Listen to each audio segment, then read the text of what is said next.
Hey fans, welcome to another hour in the series of hours on my YouTube channel. And this hour is called Why Do I Need 14 Guitars?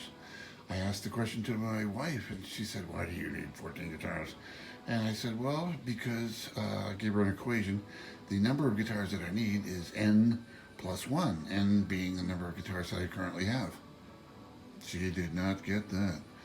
But anyway, the situation was I used to have a bunch of classic vintage guitars, and they all burned up in a fire in 2017 in Santa Rosa. And so I decided to take the insurance money and rebuild the collection. I saw a bunch of YouTube videos on these good quality, inexpensive guitars. So I thought I would take a chance on a few of them. Here's an Ibanez, and really nice. This is a Firefly out of China, the Tele, Fender Telecaster style. Plays great and lots of fun. And we also have two of the Japanese models, a Jackson. It has its own kind of style, and Floyd Rose, it's a super rocker. A Yamaha Classical with built-in tuner and preamp. Works great, let me tell you. And then we have something out of the Philippines here. We don't know what the hell this is, but why have 2, 3 pickups when you can have 4? Okay. And then we have one of the earlier makes of cheap guitars or inexpensive guitars, actually sanctioned by Fender, the Squire, made in Mexico. You can tweak this a lot to make it just as good as any Telecaster by changing pickups and bridge. And then we have the SG style here. This one, they don't pull any punches, they just put Gibson right on there, but it's actually all Chinese. A little bit of setting up there and plays fine. Then we have out of South Korea is the Epiphone. John Lennon liked the Epiphone. This is a ES335 style, only smaller and lighter, therefore more maneuverable. And then we have the Kramer Beretta here. This one is just downright pretty.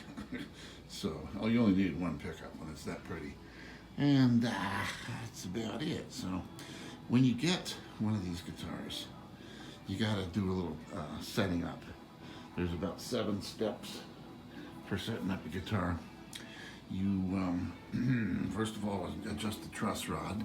Truss rod is a steel rod, comes right through here, creates a slight little U bend, making all the frets stop buzzing. Okay, that's good enough. Then, next thing is the action. You gotta adjust the bridge here so that the strings are close to the frets, but they don't buzz. Okay, that's another one.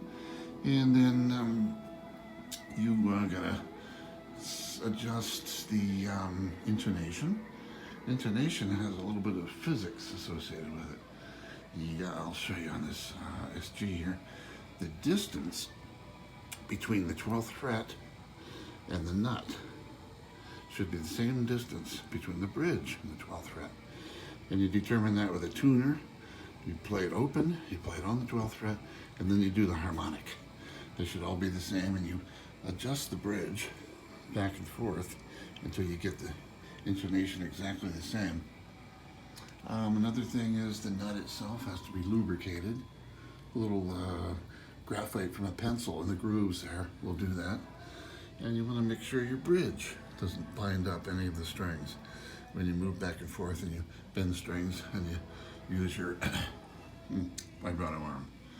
Other than that, you just tune it up and rock and roll, and you will be satisfied that you only paid 10% of the American version of that same guitar. So I would say, check out my other hours on my YouTube channel. Some of them might be interesting, from astronomy to astrology to Deuteronomy, everything.